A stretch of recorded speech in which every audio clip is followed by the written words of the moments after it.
E se a resposta para um dos maiores mistérios da aviação estivesse num fantasma digital?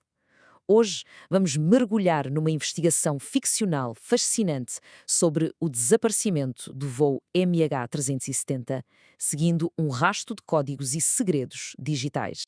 Ok, antes de avançarmos, um aviso muito importante. O que vamos ver aqui é pura ficção. A história que vamos analisar usa a criptografia e o mistério do MH370 para nos levar numa viagem incrível pelo mundo dos códigos secretos. Tudo começa com isto, uma série de mensagens encriptadas que apareceram online. À primeira vista parece lixo digital, não é? Um amontoado de caracteres sem pés nem cabeça. Mas e se fosse mais do que isto?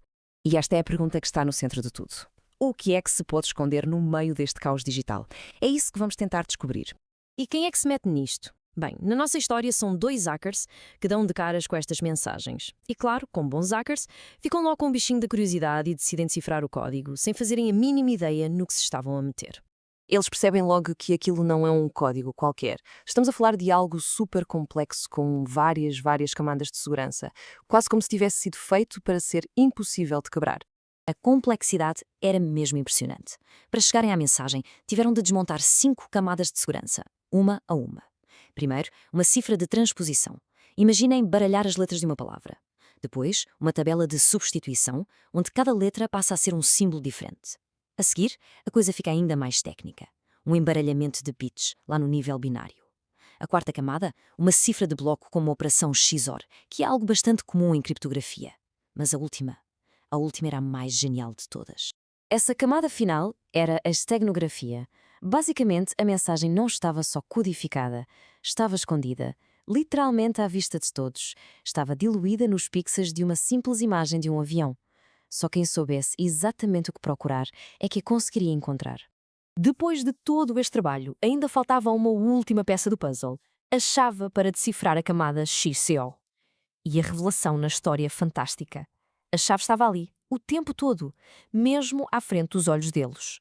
Era o número do voo MH370. O próprio enigma era a chave para a sua solução. Ok, mensagem decifrada. E o que é que dizia? Bem, o conteúdo era absolutamente chocante.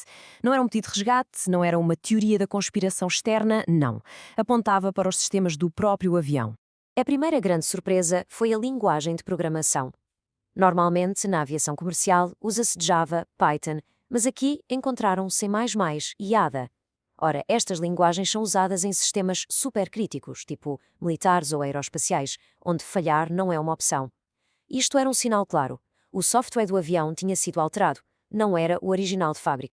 Depois, encontraram algo ainda mais concreto. Uma nova rota, pré-programada no sistema.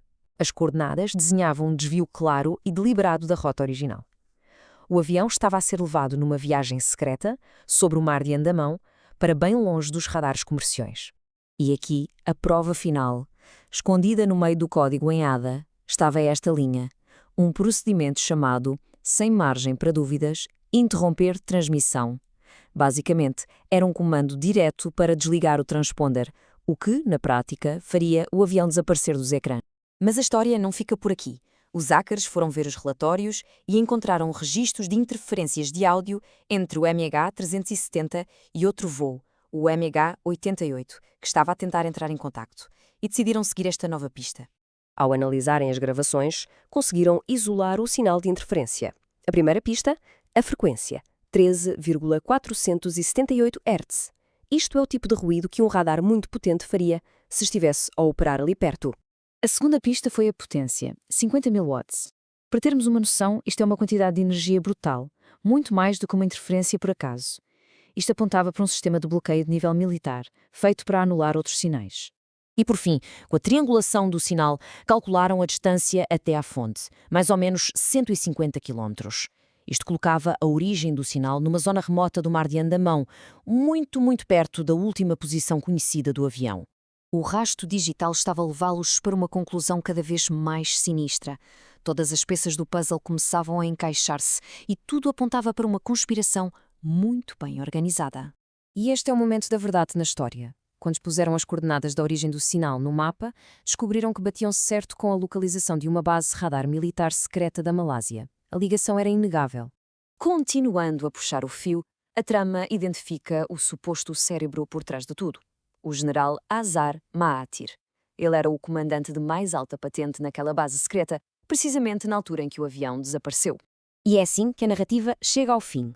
É uma história que, no fundo, nos mostra como a tecnologia pode ser usada para o mal, mas também como pode ser a chave para encontrar a verdade, mesmo que ela esteja escondida debaixo de camadas e camadas de código. Antes de voltarem a desaparecer na sombra da internet, os hackers deixaram uma última mensagem codificada. Mas desta vez, não era um segredo militar. Era uma mensagem de esperança para as famílias das vítimas. Um apelo para que nunca desistissem da justiça. E é importante reforçar, mais uma vez, que o que acabamos de ver foi a análise de uma obra de ficção. O autor usou a tragédia real como um pano de fundo para criar uma história complexa e emotiva sobre tecnologia, perda e a busca por respostas. Isto deixa-nos a pensar, não é? De que forma é que a ficção nos pode ajudar a lidar e a explorar as perguntas que os grandes mistérios da vida real nos deixam? Talvez, quando os factos não chegam, as histórias sejam a nossa forma de explorar as perguntas, de processar o que não entendemos e de manter viva a busca pela verdade.